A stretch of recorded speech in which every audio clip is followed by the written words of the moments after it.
የኢትዮጵያውያንና የመላው ጥቁር ህዝቦች የነጻነት ቀንዲል ለሆነውና የአባቶቻችንና የእናቶቻችን የተጋድሎ ውጤት በኩራት ለሚወሳበት የአድዋ ድል 130ኛው መታሰቢያ በዓል እንኳን አደረሳችሁ እያልኩ ለዕለቱ ልንነግራችሁ ከመረጥንላችሁ ዜናዎች መካከል ዋና ዋናዎቹን እናስቀድም።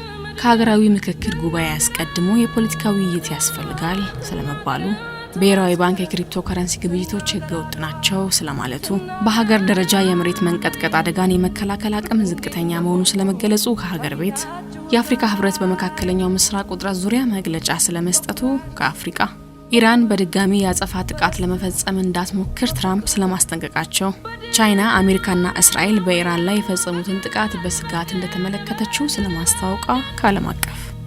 አድማጮች እነዚህንና ሌሎች ከሀገር ቤት ከአህጉርና ከዓለም አቀፍ የተውጣጡ ዜናዎችን የሀገር ቤቱን በማስቀደም ትንሳኤ አበበ አስደምጣቸዋለሁ።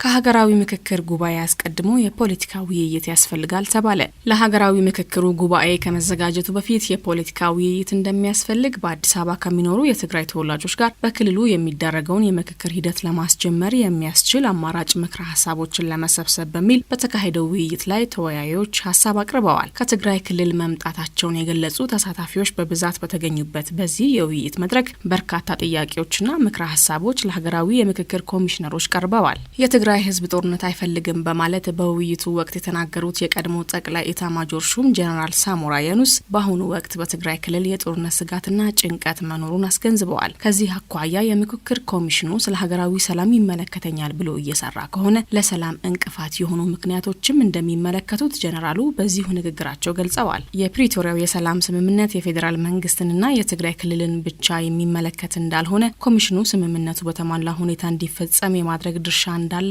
ጄኔራል ሳሞራ የኑስ አስታውቀዋል። ሌሎች የምክክሩ ተሳታፊዎችም ትግራይን ጨምሮ በሌሎች የሀገሪቱ ክፍሎች ያሉ ግጭቶችና የሰላም እጦቶች እልባት ሊያገኙ የሚችሉበት የፖለቲካ ውይይት እንደሚያስፈልግ አጽንኦት ሰጥተው አስገንዝበዋል።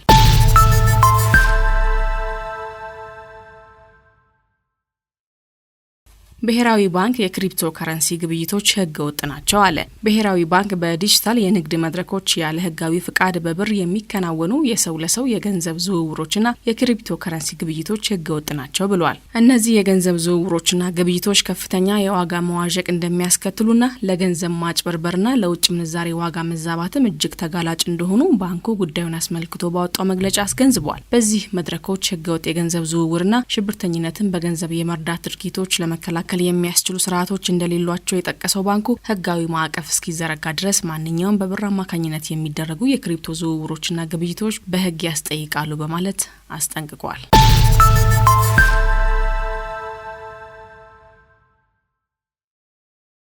የአፍሪካ ልማት ባንክ በኢትዮጵያ ድጋፍ የሚደረግላቸው ፕሮጀክቶች የጥራት ጉድለት እንደሚስተዋልባቸው አስታወቀ። የአፍሪካ ልማት ባንክ ፋይናንስ የሚያደርጋቸው ፕሮጀክቶች የኦዲት ሪፖርት ጥራትና የግዢ መጓተት እየታየባቸው መሆኑን አስታውቋል። ባንኩ ስለሚደግፋቸው ፕሮጀክቶች የተናገረው በኢትዮጵያ የሚደግፋቸውን ፕሮጀክቶች እንቅስቃሴን በተመለከተ ያጠናከረውን የ2025 ሪፖርት የካቲት 19 ቀን 2018 ይፋ ሲያደርግ ነው። ባንኩ እስከ በአውሮፓውያን አቆጣጠር ኦክቶበር 30 ቀን 2025 ድረስ ለ25 መንግስታዊና ለሁለት የግል ፕሮጀክቶች 1.2 ቢሊዮን ዶላር የሚገመት ፋይናንስ ድጋፍ ማድረጉን ገልጿል። ባንኩ በፋይናንስ ከሚደግፋቸው ፕሮጀክቶች ውስጥ የኢትዮጵያ ካፒታል ገበያ ባለስልጣን፣ የመቀሌ የዳሎልና የሰመራ አፍዴራ የኃይል ማስተላለፊያ መስመር፣ የመቀሌ ከተማ ውሃ አቅርቦትና ፍሳሽ ፕሮጀክቶች እንደሚገኙበት ሪፖርቱ ያስረዳል። ባንኩ ለኤነርጂ 31 በመቶ፣ ለግብርና 22 በመቶ፣ ለትራንስፖርት 22 በመቶ፣ ለውሃ ፍሳሽ አገልግሎት 12 በመቶ፣ ለግል ዘርፉ 8 በመቶና ለማህበራዊ ጉዳዮች 7 በመቶ ፋይናንስ እያቀረብኩ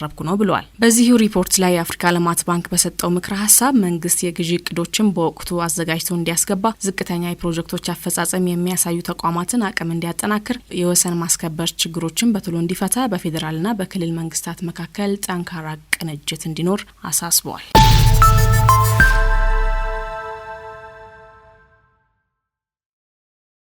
በሀገር ደረጃ የመሬት መንቀጥቀጥ አደጋን የመከላከል አቅም ዝቅተኛ መሆኑ ተገለጸ።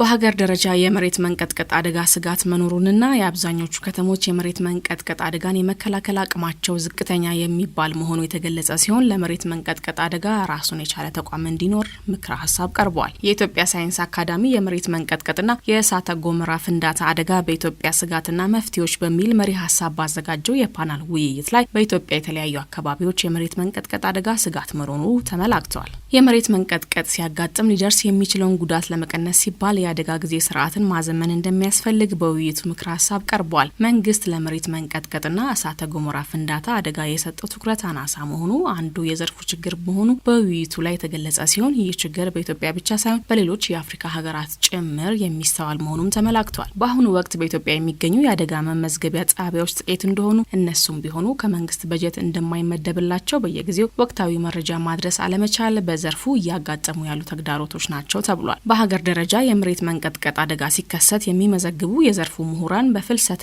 በሞት ቁጥራቸው ተመናምኖ 5 ብቻ መቅረታቸው ተገልጿል። በቀጣይ የመሬት መንቀጥቀጥ ሊያስከትል የሚችለውን አደጋ ለመቀነስ ራሱን የቻለ ጠንካራ የምርምርና የአደጋ መከላከል ተቋም ሊገነባ እንደሚገባ ተወያዮች አስገንዝበዋል።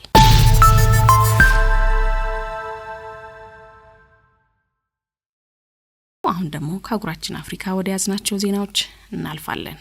የጅቡቲው ፕሬዝዳንት እስራኤል በሶማሌላንድ ልታቋቁሙ ስላሰበችው ወታደራዊ የጦር ሰፈር አስጠነቀቁ። የጅቡቲው ፕሬዝዳንት እስማኤል ኡመር ጌሌ እስራኤል ስትራቴጂካዊ በሆነችው የሶማሌላንድ በርበራ ከተማ ወታደራዊ ሰፈር የመመስረት እቅዷ በቀጠናዊ መረጋጋት ላይ ቀጥተኛ ስጋትን እንደሚፈጥር አስጠንቅቀዋል። ፕሬዝዳንት ጌሌ ለሀገሪቱ መገናኛ ብዙሃን በሰጡት መግለጫ እስራኤል ሶማሌላንድ ለበርካታ አስርት ዓመታት የምታደርገውን የሀገርነት እውቅና የማግኘት ጥረት በምስራቅ አፍሪካ ቀንድ ለመመሸግ እየተጠቀመችበት ነው ሲሉ ከሰዋል። በሀርጌሳ የሚገኙ ባለስልጣናት ለእውቅና ሲሉ ማንኛውንም ጂኦፖለቲካዊ ስምምነት ሊቀበሉ ይችላሉ የሚል ጥልቅ ስጋት እንዳላቸው አክለዋል። አንጋፋው መሪ በተባበሩት አረብ ኤሚሬትስ ላይ ያልተለመደ ጠንካራ ትችት የሰነዘሩ ሲሆን የባህረ ሰላጤዋ ሀገር እስራኤል ወደ ቀጠናው ለመግባት እንደ ዋነኛ በር እያገለገለች ነው ሲሉ ገልጸዋል። የተባበሩት አረብ ኤሚሬትስ በአፍሪካ ቀንድና በቀይ ባህር አካባቢ ነባር ግጭቶችን የሚያባብሱ ስትራቴጂካዊ ለውጦች እያመጣች መሆኗንም ጠቁመዋል።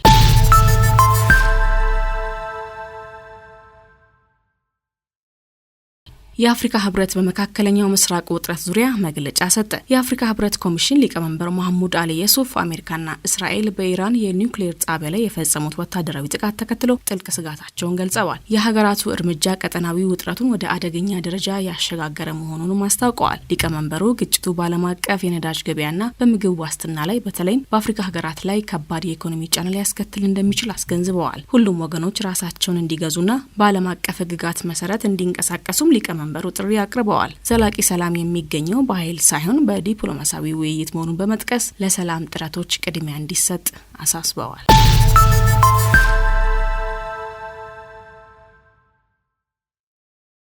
ወደ ዓለም አቀፍ ዜና ስናልፍ ኢራን በድጋሚ የአጸፋ ጥቃት ለመፈጸም እንዳትሞክር ትራምፕ አስጠነቀቁ። የአሜሪካው ፕሬዝዳንት ዶናልድ ትራምፕ ትሩዝ ሶሻል በተሰኘው የማህበራዊ ሚዲያ ገጻቸው ባሰፈሩት ጽሁፍ ኢራን አሜሪካ ወይም እስራኤል ላይ በድጋሚ የአጸፋ ጥቃት ለመፈጸም እንዳትሞክር አስጠንቅቀዋል። ትራምፕ በጽሁፋቸው ኢራን በአጸፋ ምላሽ እጅግ በኃይለኛው እንደምታጠቃ ገልጻለች። ከዚህ ቀደም ከፈጸሙት ሁሉ ኃይለኛ የሆነ ነገር ግን ይህንን ባያደርጉ ይሻላቸዋል፣ ምክንያቱም የሚያደርጉት ከሆነ ከዚህ ቀደም ታይቶ በማይታወቅ ኃይል እንመታቸዋለን ሲሉ በአጽንኦት አስጠንቅቀዋል። ትራምፕ ይህንን ያሉት የኢራን እስላማዊ አብዮታዊ ዘብ ለአያቶላህ አሊ አሚኒ ግድያ የአጸፋ ምላሽ ለመስጠት የአሜሪካ የጦር ሰፈሮችና እስራኤል ላይ ጥቃት እንደሚፈጽም ካስጠነቀቀ በኋላ ነው። አብዮታዊ ዘቡ የአያቶላህ አሚኒን ግድያ ተከትሎ በሰጠው መግለጫ በኢራን እስላማዊ ሪፐብሊክ የጦር ኃይሎች ታሪክ ውስጥ እጅግ አስከፊ የሆነውን የማጥቃት ዘመቻ በተወረሩ ግዛቶችና በአሜሪካ ሽብርተኛ የጦር ሰፈሮች ላይ በደቂቃዎች ውስጥ መፈጸም ይጀምራል ብሎ ነበር። አሜሪካና እስራኤል በጋራ የሰነዘሩትንና የኢራንን ጠቅላይ መሪ የገደሉበትን ጥቃት ተከትሎ የኢራን ጦር በፈጸመው አጸፋ ምላሽ እስካሁን በበርካታ ሀገራት የሚገኙ የአሜሪካ ጦር ሰፈሮች ላይ የሚሳኤል ናዳ አውርዷል። ከነዚህም መካከል የተባበሩት አረብ ኤሚሬትስ፣ ኳታር፣ ባህሬን፣ ዮርዳኖስ፣ ኩዌትና ሳውዲ አረቢያ ተጠቃሽ ናቸው።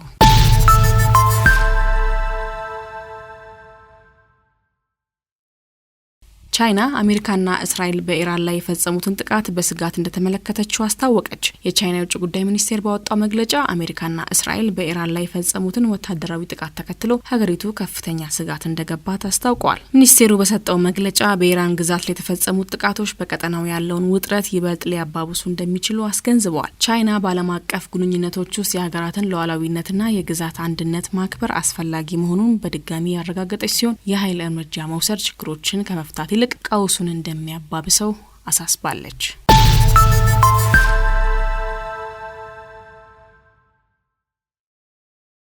የአያቶላ አሊ ሀሚኒ ሞት ኢራናውያን ዘንድ የተለያዩ ስሜቶች እያስተናገደ ነው። በአሜሪካና እስራኤል የተቀናጀ ጥቃት ከ35 ዓመታት በላይ የኢራን ጠቅላይ መሪ ሆነው የቆዩት አያቶላ አሊ ሀሚኒ መገደላቸውን ተከትሎ በተለያዩ የዓለም ክፍሎች የሚገኙ ኢራናውያን ተቃራኒ ስሜቶችን እያንጸባረቁ እንደሚገኝ የተለያዩ ዓለም አቀፍ መገናኛ ብዙኃን ዘገባዎች አመላክተዋል። በሀሚኒ አገዛዝ ዘመን ተገፍተናል፣ በሀገራችን እንዳንኖር ተደርገናል ያሉ ኢራናውያን በተለያዩ ሀገራት ከተሞች ጎዳና ላይ በመውጣት ጭምር ደስታቸውን ሲገልጹ፣ በተቃራኒው የጠቅላይ መሪው ደጋፊዎችና ወዳጆች መሪር ሀዘናቸውን ሲገልጹ ተስተውሏል። በኢራን የተለያዩ ከተሞችም ይሄ ሁለት መልክ ያለው ስሜት መስተዋሉን ዘገባዎች አመላክተዋል። በጠቅላይ መሪው መገደል ያዘኑ ኢራናውያን የመኖራቸውን ያህል ነገሩን እንደ ስርዓት ለውጥ የተመለከቱ ደግሞ ደስታቸውን ሲገልጹ ታይተዋል። አሁንም አሜሪካና እስራኤል ላይ የበቀል ጥቃት እንደሚፈጽም እየገለጸ ያለው የኢራን መንግስት በበኩሉ የ40 ቀናት ሀዘን አውጇል። ከጠቅላይ መሪው አያቶላ አሊ ሀሚኒ በተጨማሪ የኢራን ጦር ኃይሎች ጠቅላይ ኤታማዦር ሹምን ጨምሮ በርከት ያሉ ከፍተኛ የወታደራዊ አመራሮች እንደተገደሉ ተገልጿል። አድማጮች፣ የኢራን እስላማዊ ሪፐብሊክ ጠቅላይ መሪ የነበሩት የ86 ዓመቱ አዛውንቱ መሪ ማን ነበሩ? በኢራን አብዮትና በጠቅላይ መሪነቱ ውስጥ ምን ሚና ነበራቸው? ከየትስ ተነስተው የኢራን ጠቅላይ መሪነት ላይ ደረሱ? የሚሉ ጉዳዮችን አካተን ያዘጋጅነውን ሀተታ በቀን የዜና አዋጃችን የምናስደምጣችሁ ይሆናል።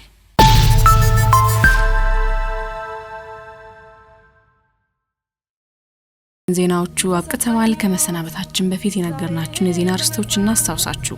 ከሀገራዊ ምክክር ጉባኤ አስቀድሞ የፖለቲካ ውይይት ያስፈልጋል ስለመባሉ፣ ብሔራዊ ባንክ የክሪፕቶ ከረንሲ ግብይቶች ህገወጥ ናቸው ስለማለቱ፣ በሀገር ደረጃ የመሬት መንቀጥቀጥ አደጋን የመከላከል አቅም ዝቅተኛ መሆኑ ስለመገለጹ ከሀገር ቤት፣ የአፍሪካ ህብረት በመካከለኛው ምስራቅ ውጥረት ዙሪያ መግለጫ ስለመስጠቱ ከአፍሪካ፣ ኢራን በድጋሚ የአጸፋ ጥቃት ለመፈጸም እንዳትሞክር ትራምፕ ስለማስጠንቀቃቸው፣ ቻይና አሜሪካና እስራኤል በኢራን ላይ የፈጸሙትን ጥቃት በስጋት እንደተመለከተችው ስለማስታወቋ ከዓለም አቀፍ ዜናዎቻችን አብቅተዋል። በድጋሚ እንኳን ለ130ኛው የአድዋ ድል መታሰቢያ ያደረሳችሁ እያልን በዕለቱ ባህሉን አስመልክቶ ጣቢያችን ካሰናዳቸው የተለያዩ ዝግጅቶች ጋር ቆይታ እንድታደርጉ የጋበዝኩ እኔ ከወዲሁ እሰናበታለሁ። ሰናይ ቀን ይሁንላችሁ።